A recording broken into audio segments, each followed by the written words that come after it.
alaikum everyone, good morning. My name is Sam, welcome to my channel if you're new here. Today, I don't know if it's necessarily a Ramadan vlog, I guess it is because it is Ramadan. But I decided that I wanted to share with you guys my struggles with hijab, actually. Because I know that a lot of you guys have, referred to me as very strong in my faith, and I am now, but I think it's important to show that if not all of us, at least most of us go through our own struggles. And we are kind of struggling through Ramadan a little bit. When you're fasting during the day, it can get a little bit hard, so I guess this is an appropriate topic. So I know, as you guys can see, I am currently proudly rocking my hijab every time I leave my house. I wouldn't leave without it, and I love it. And nothing anybody says or does could make me take it off. I don't care what threat, what you say about me. It's not going anywhere. This is for me. This is me. But that wasn't always the case. When I first became Muslim, I wasn't wearing hijab every day. I would only wear it when I went out with Muslims or my mother, because I trusted her to respect me and almost defend me if I had any problems with people in public, which that was never the case. But my mom was a great support system for me through all of that. And then when I eventually got married and we moved out, the moment that I moved out, I wore hijab every day after that. There was no question. And I was fine with that. That was a decision that I made for myself. A couple years later, though, because I got married at 17, guys, so I was pretty young. A couple years later, I'm 19 or 20, and I'm going through a lot. I'm a couple years into my marriage, and we were, going through a phase where we had to learn how to grow together. You know what I mean? And it was a hard time for me. And I was working at Sears, and I had a lot of different people in my ear, kind of. And before I even go any further, let me say that I'm not blaming anyone for my choices. But do I feel like I might have been persuaded to take the steps that I did? I think so. But anyways, let me continue. So while I was working, having friends at work, or my mom, I was still in contact with my mom's ex-husband, who was my stepfather for about 8 years of my childhood. I had all these people, not my mother, but other people, telling me that I should just take it off. That, I'm stressed out, obviously, because, I'm living a life of a lie, and I need to just, what is the word? Liberate myself, I guess. So one day I decided that I was going to go to work without it.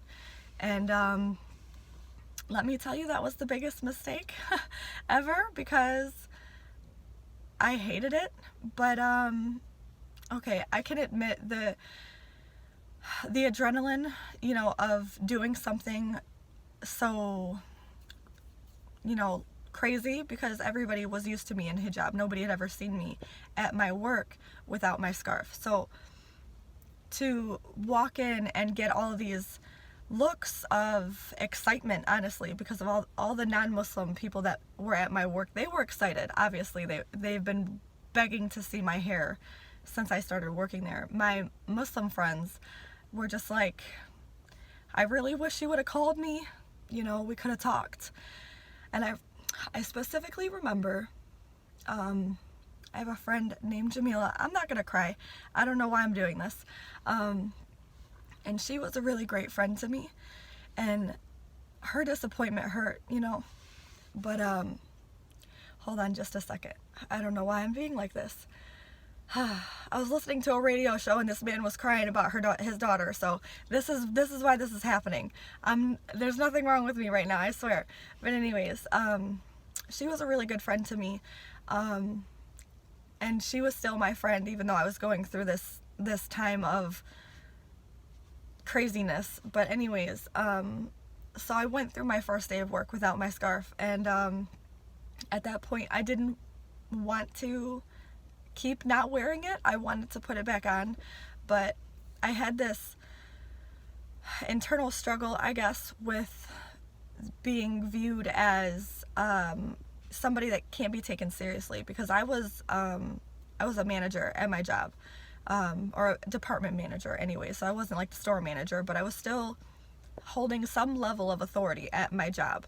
So I didn't want to be looked at as someone that can't be taken seriously, and to take my scarf off and then immediately just put it back on like it was nothing, I felt like was a big deal. So I did go for probably a month or so without wearing my scarf, and every day I hated it.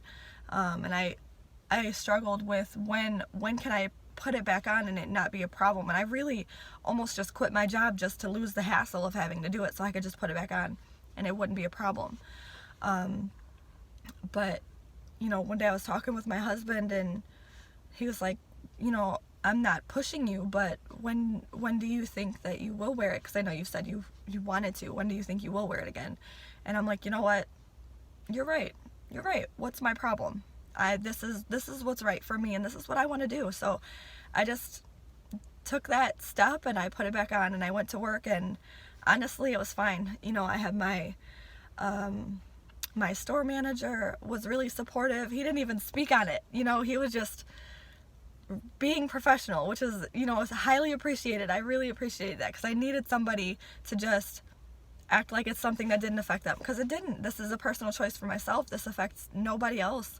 So for people to just be normal around me, during that time was a really big deal for me. And I know I said that it was a big mistake for me to take it off in the first place, but looking back now, I think I can honestly say that maybe it wasn't, because I'm more secure in me wearing my hijab now, because I went through that phase of thinking that it wasn't for me, and taking it off, and knowing and realizing that I hated that, and that this is truly what I want for myself. So at the end of the day, I guess I can't really call it a mistake. But I did want, my purpose of talking about this with you guys is when we're seeing other Muslims going through something, whether they're not wearing their scarf, or they're missing prayers, or they're not fasting during Ramadan, I think it's really important for us not to judge them and not to jump to conclusions, because we never know what somebody's going through. We don't know their story. We don't know their struggle. Allah does.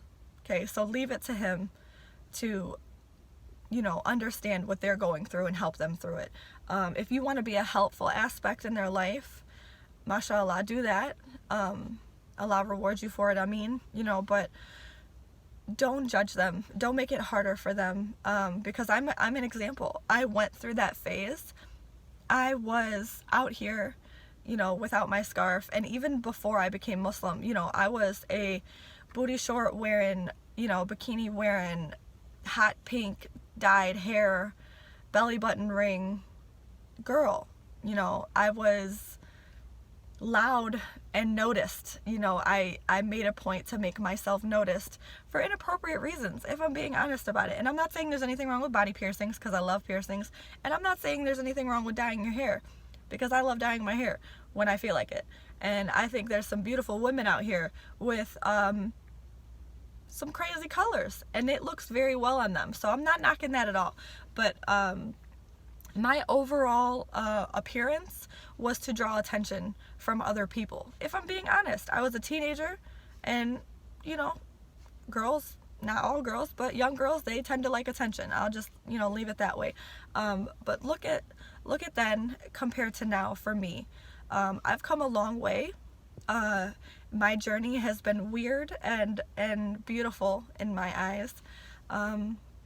So just think about that when you see a sister that is struggling with her hijab, or like I said, somebody might not be fasting during Ramadan, or they might decide that they won't eat halal food. They'll just eat whatever. I don't know how seriously a lot of other Muslims take it, but in my household we do. Especially living in Dearborn, there's no excuse. We only buy halal meat. So I guess my point was to don't judge a book by their cover. you know, as cliche as that saying is, take the time to learn someone's story and potentially be a helpful aspect to their life.